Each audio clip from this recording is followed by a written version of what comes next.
What's going on, guys? T-Mart here, and today I'm bringing you guys another Black Ops 2 tips and tricks video, or it's kind of a tips and tricks video. I'm not exactly sure what to call it, but it's really interesting nonetheless. I think you guys are going to enjoy it. So, anyway, as you can see by the title of this video, we're going to be talking about how to win more gunfights, or just really how to do better in multiplayer, how to have a better experience, get better scores, etc., etc. And I'm not going to be giving you guys actual tips like how to aim better or get more shots on target or anything like that. We're going to be talking more on the network side of things, the internet connectivity side of things, and even more specifically about kind of lag and lag compensation, because there's a lot of huge misconceptions about lag compensation, and I actually talked with a Treyarch developer this weekend about it, and he gave me like a quick rundown of how it works and, you know, what exactly it is and things like that. And because nobody has ever really known exactly what it is, I wanted to share it with you guys because it's pretty cool. So keep in mind, it's obviously a very intricate process, and it's a lot more complex than what I'm about to tell you guys. But what we're about to talk about is just kind of like the basic dumbed down version that most people can understand, including myself. I mean, I'm no network genius or anything like that. So this is what he told me. He said basically lag and like lag compensation, that stuff is a communication time from player to host to another player, and the communication time is a time that it takes like your Xbox to send information about where you are, what you're doing, you know, if you threw a grenade or whatever, to the host Xbox, and then the host Xbox to respond. And obviously there's always going to be that delay time there. I mean, until computers can communicate with each other in real time with no delay, there's always going to be lag, and there's always going to be lag compensation there. So you know, that's unfortunate, but it's just a fact of life. And you know, he gave me a brief example. So say there's a host Xbox, and this host Xbox is the Xbox that the game is running on. That is real time, you know, that's current time. Then there's your Xbox, and say you have a really good connection. Say you're like 50 milliseconds behind. You know, I'm not exactly sure how far you would be behind, but 50 is an easy number. So you're 50 milliseconds behind the host Xbox because you have to communicate with it. So technically, you are literally always in the past. You are, you know, consistently 50 milliseconds behind everything that's happening in the game. And then say there's another player in the game on your team, on the enemy team, whatever it is, and say he has a pretty bad connection. Say he's 150 milliseconds behind. So then you have the host Xbox that's in current time. You're 50 milliseconds in the past. This guy's 150 milliseconds in the past, yet you're 100 milliseconds in the future from him. So, I mean, it starts to get kind of complicated, but basically, nobody is ever on that same time frame. They're in the current time in their reality, but in the actual, you know, world of the game, everybody's in the future and in the past, and, you know, things like that. Nobody's ever actually on the same time, which is why weird things happen. Like sometimes bullets don't register. Sometimes it seems like you were already around the corner, yet somebody still kills you. You know, those curving wanted bullets or whatever. You know, that stuff, it happens sometimes because not everybody is on the same time frame, or, you know, not everybody is in the current time because of these internet connections. And there's really nothing that can be done. I mean, they're always working to try to pick the best host possible or make these, you know, differences as unnoticeable as possible. But until everybody in the world has the best internet connection and can all connect to each other, there's no strict NAT types or anything like that, then there's really nothing that these game developers can do to fully fix it. So anyway, let's talk about some of the advantages and disadvantages you can have depending on your connection. So if you have a bad connection, you really have everything going against you except one thing, and that's sometimes you're going to be able to shoot people around corners. You know, those wanted perk bullets where you're running around the corner and somebody shoots you even though you're already around that corner. So let's talk about how this works. Player 1 is a person running around the corner with a decent connection. Player 2 is a person shooting at them that doesn't have as good of a connection. So how it works is player 1 on his Xbox, he's already around that corner, but player 2, because he doesn't have that good of a connection, he has to wait for player 1's Xbox to send the information that he's around the corner to the host and then to player 2. And because player 2 is so far in the past, sometimes that information doesn't get there in time. So on player 2's Xbox, even though in real time player 1 is already around that corner, on player 2's Xbox he's not around that corner yet. That's how that works. That's why sometimes you get shot around corners.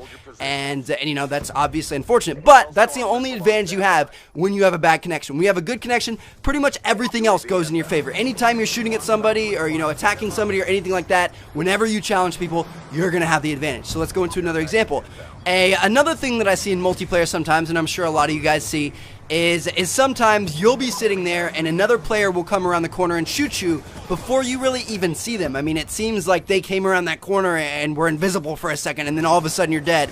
And it's like, whoa, where'd that guy come from? I never even saw him. How this works is, again, player 1 has a good connection, player 2 has a bad connection. They're both coming to the same corner to shoot each other. They're coming at each other. Player 1, since he's as current as possible, he comes around that corner and he is already around that corner. He's already looking at player 2. Yet his Xbox has to send that information again to the host and then to player 2. And because player 2 is so far in the past, sometimes it takes too long for that information to get there, and player 1's already shooting at him. So that's why it seems like sometimes somebody's coming around the corner and they're already shooting at you before you even see them. So that's how that works. You know, yes, it is kind of unfortunate that that stuff happens, but honestly, we can't complain about it too much because it's insane that we can play this game from across the country and across the world together and not have worse problems than those happening occasionally. You know, it's out of the game developer's hand. It's not, you know, like they're making a bad game. It's the internet. It's the connectivity between people. They can't do anything about it except try to make it as least noticeable as possible.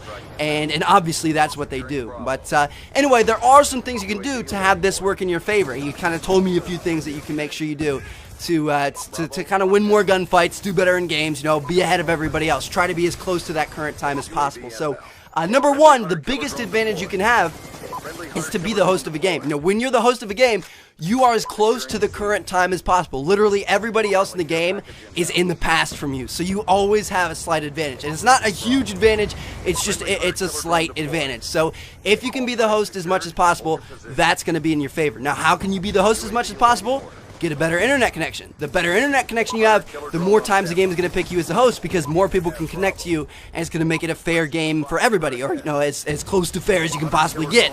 So if you get a good connection, it'll pick you for host more, as well as you'll connect to other hosts better. You won't be quite as far in the past as everybody else. So the better internet connection you have, obviously the better you're going to do, because you're going to be ahead of most people in the game, if not everybody. So that's obviously a good thing. Now, another thing you can do, you know, you don't necessarily need the best internet connection in the world to play Call of Duty, but sometimes you don't get what you pay for. He said this often happens, and there are a lot of people that don't understand this. So make sure what you're paying your ISP is coming to your house. You know, if you're paying for a 20x2 or whatever, make sure you're getting that 20x2. ISP companies can lie. There can be faulty connections or wires in between your house and, you know, where the internet is coming from, so make sure that stuff works out. And then also, you can have a bad modem or router. He said this happens all the time. The internet coming into the house is what you're paying for, but because you have an outdated router or an outdated modem, then it kind of dumbs it down. It can't support that much internet coming in at the same time. And then you aren't getting what you should be getting. So make sure all of your equipment is up to date. Make sure you're actually getting what you're paying for. You can use sites like speedtest.net and stuff, and that way you're going to have better connections and have a better experience in Call of Duty. Now, another thing you can do is turn off the theater recording. So this was kind of a rumor that a lot of people didn't know if it worked, but he said it's not going to help you all the time, but sometimes theater recording does take up more bandwidth. So if you don't necessarily have a good connection, you can turn theater recording off. It's going to improve it a little bit, so that'll help you out.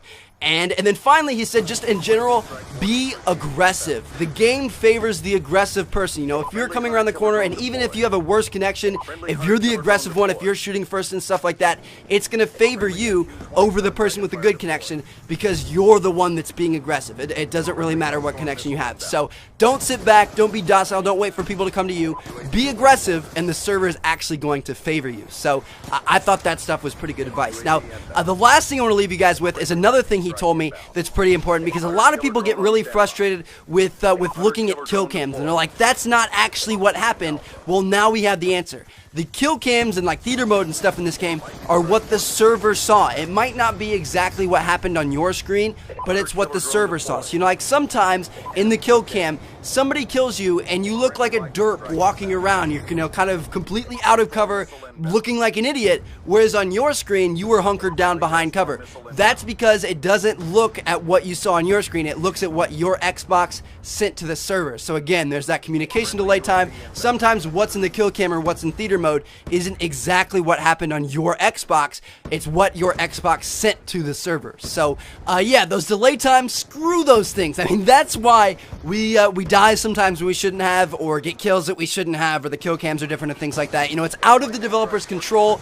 They do their best to try to kind of make this as non-existent as possible, but it's always going to be there because, you know, our technology is just not to that point yet. So you can try to make it work for you. Try to get the host as much as possible, get the best internet connection possible, turn off theater recording so you're not wasting any bandwidth, and overall be aggressive, and you're going to win more gunfights because the game and the servers and everything favor the aggressive people. So thank you all for watching. Hope you guys enjoyed. Bunch of great videos coming soon.